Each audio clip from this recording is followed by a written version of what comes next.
but we wanted to focus on teaching boys of color through hip hop, a conversation with ESI, Post-Bach, and the community.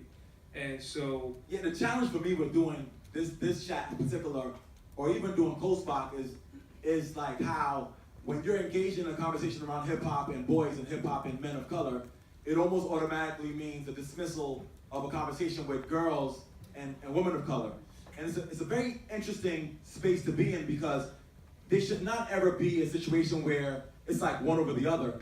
But I always let folks know, like, if I'm talking about education of boys of color, I am automatically talking about the education of girls of color as well, because they're intimately in relationship.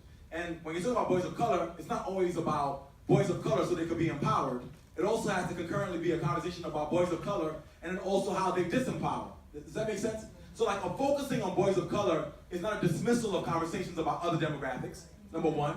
And number two, a focus on a conversation around boys of color is not always an empowerment conversation. It also has to be a conversation about how are you held accountable. So this conversation actually allowed us to have really powerful discourse about misogyny, how those young men are being devalued, but also how they're devaluing, right? And how an emphasis on hypermasculinity in hip hop has become the chief challenge to not just the full development of boys of color, but also of girls of color, right? So when we talk about hypermasculinity, it's not like, yo, it's a problem because, boys are engaging in these practices that impact women alone. Hypermasculinity also helps boys be truncated in their growth and helps them to avoid boyhood, right? So, y'all with me or not? yeah. When you talk about boys of color, the conversation can't be about how do you make them to be better men. The conversation has to be first about how do you restore their boyhood, right? So how do you have a conversation about boys of color and empowering them, and also know that empowering them means teaching them how to be able to tap into a part of their energies? That means like, bro, when's the last time you cried? Word. Right? When's the last time that you gave somebody a hug? Word. Like whenever I see Tim or see Emil, my first words to them and my parting words is like, bro, I love you. How comfortable are you with saying I love you? So that you can sort of restore their collective humanity and how that impacts all those who are around them. And it's interesting because you're talking about hip-hop ed, and for the most part, it's a group of brothers from all different places and spaces that came together. So when you're having this type of conversation, part of it is us being vulnerable and putting our own stuff out there. And then it's also having, definitely for a meal, we go through, sometimes it takes 4 times longer to come with the right visual than to actually do the chat. That's like, you feeling that flyer? I don't know. Let's go back. Let's do this. Because you're going to see the image before we actually start tweeting. And so having this up here and having this quote for Tupac at 17 is critical, because we're dealing with a generation of students that are really growing up post-Pac. And as much as we want to put the subject matter and things in front of them, you have a generation of black boys and brown boys that are growing up post-Pac. And depending on what the elders are telling them about Pac can directly shape how they identify their boyhood and their forthcoming manhood. Because are they getting hit 'em up Pac? Are they getting Dear Mama Pac? Are they getting, California Love Pac? Are they getting the poetry Pac? Are they getting Juice Pac? And so all of these are in there. And then using him as that catapult, because one of the things that makes him so transformational in my eyes is that all of those emotions were legit. And so it wasn't, you just trying to play that because that's commercial. So that day, and I get around, you was mad at your girl. But then when you you would be hard pressed to name another rapper that could literally make Hit 'Em Up and Brenda's Got a Baby. So 2 things real quick. First thing I wanted to say is, because Tim just going to drop bombs all day, and we don't have a time. First thing I want to say is, Emil, can you raise your hand, bro, and stand up real quick? Yes. So a lot of people don't know Emil. He designed every single hip hop ed flyer. But I wanted to bring that back to the pedagogy piece, right? Because when we're thinking about how we design lessons for young people, we oftentimes spend an inordinate amount of time on the text that we're choosing and the nature of the planning without as much attention to the visual, right? And I think in 2017, if you ain't got no visuals supporting your lesson, you ain't got no lesson.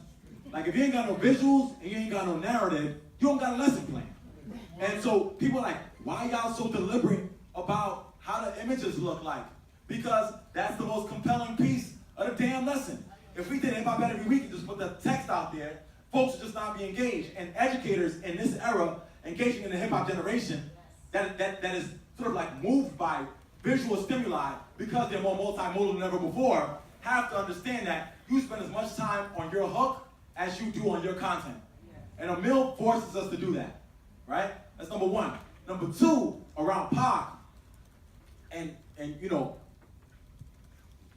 I have an interesting relationship with Pac, right? I'm gonna just be upfront. Like, so I love Pac for his cultural impact, but I always tell folks, I get booed out the room when I say this stuff. I always tell folks, like, Pac was nowhere near my top 5 MCs of all time, right? Hear me out. Like, lyrically, I don't think he was that Pac personally, right? But that's hip hop. But I also want to problematize Pac in his multiple identities because, and I learned this from my class recently, in Pac's multiple iterations of his identities, and although he says a Dear Mama and he does Brenda's Got a Baby and still does I Get Around, in each of those iterations of his description of his relationships to women, they were all problematic, even the ones that were supposed to be the lovey-dovey tracks, right? So even in the lovey-dovey tracks, there was this sort of ownership narrative that was explicit in the songs. And so why do I say this? I say this to say, we can have our icons and celebrate them and still be like, you ain't had the most bars ever, but we still love you. Word. Yep. And you had these amazing tracks that made us think differently, but even those are still problematic. Word. And that does not inhibit them from being our icons and our heroes. The work of love is critique. And I say that again. Like, love in action is honest critique. And what hip-hop ed is supposed to do is to celebrate our icons. Pac is on a flyer, Pac's words, Pac's quotes, and at the same time, because we love Pac and love our culture, we critique him so that we can be better versions of ourselves. Yes, exactly.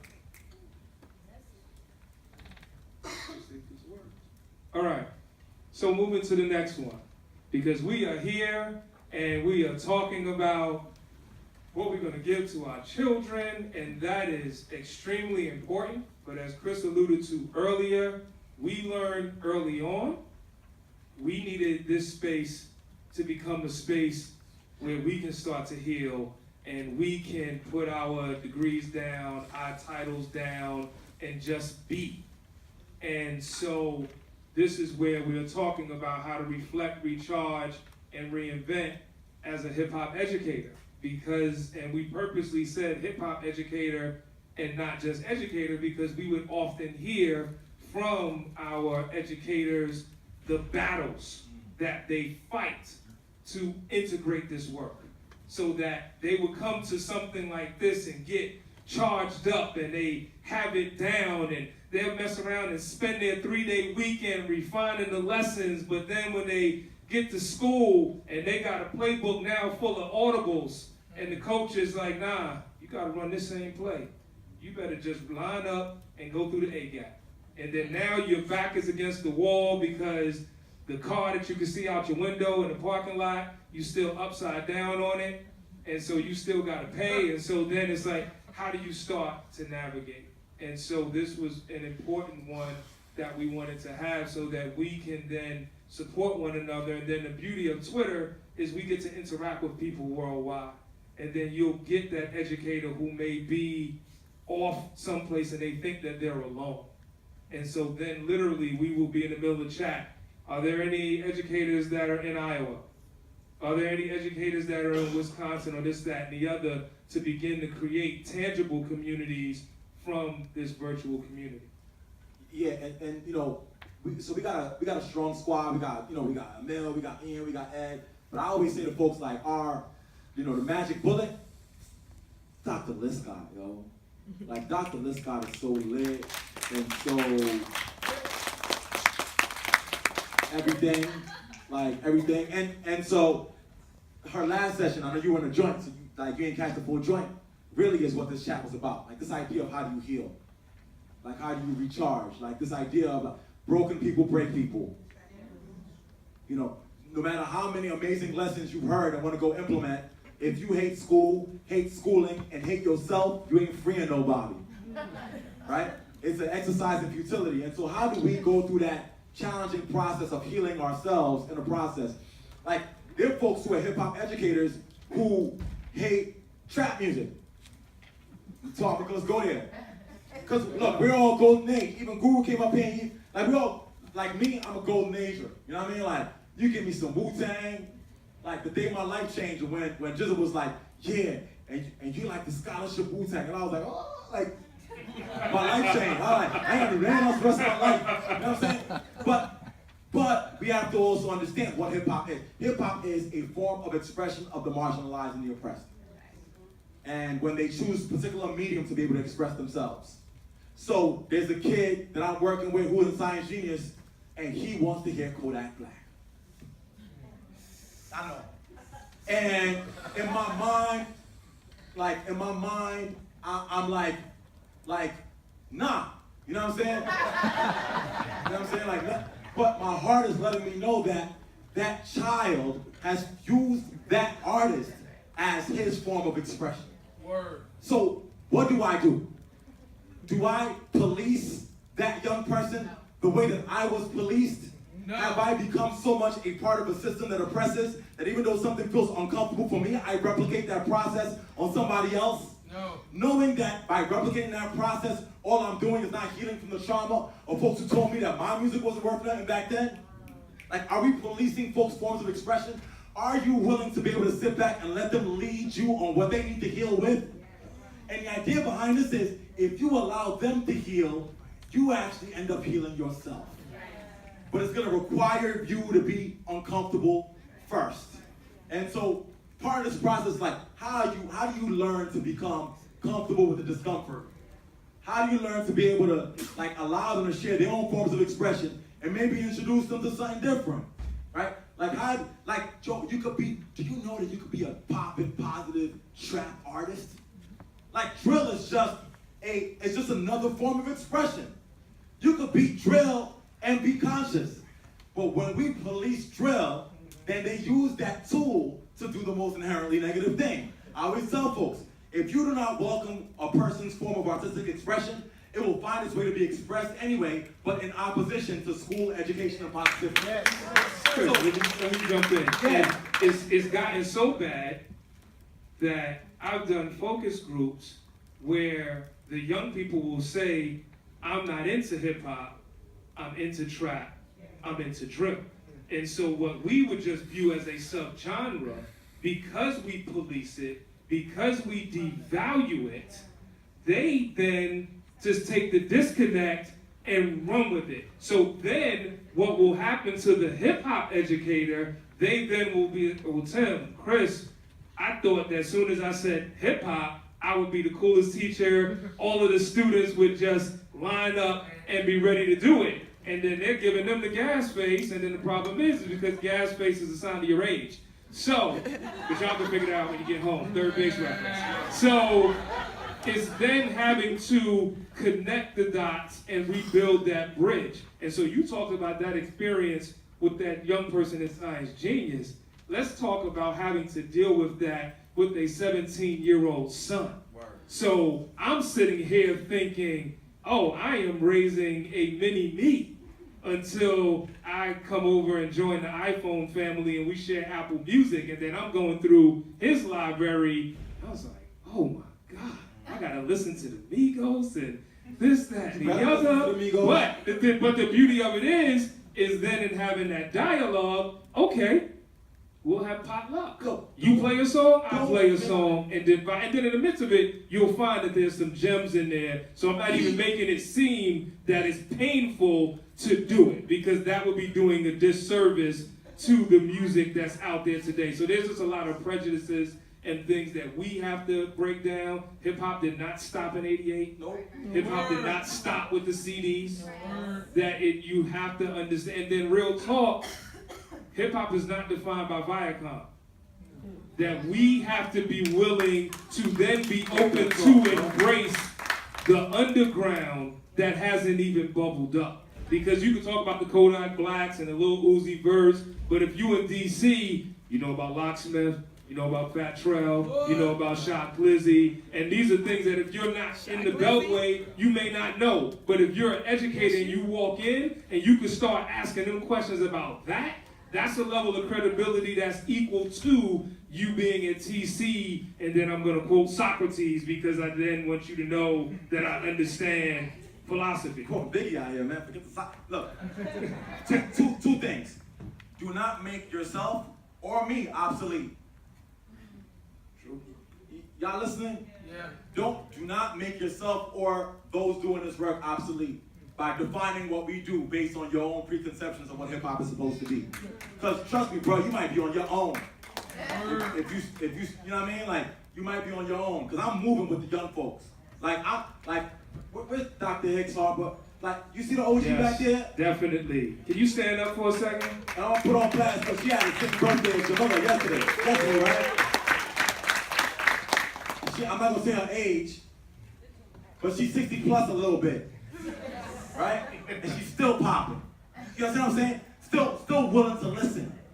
And we've got to be that. That's how you can. That's the difference between an old person and an elder.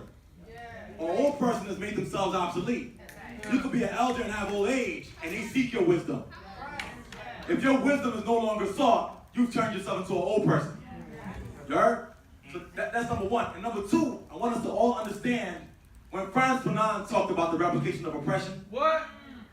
that's a real thing. And the replication of oppression doesn't happen in really like visible ways. Like you don't wake up one morning like, man, I'm going to replicate my oppressive things on other folks. It's a subtle process.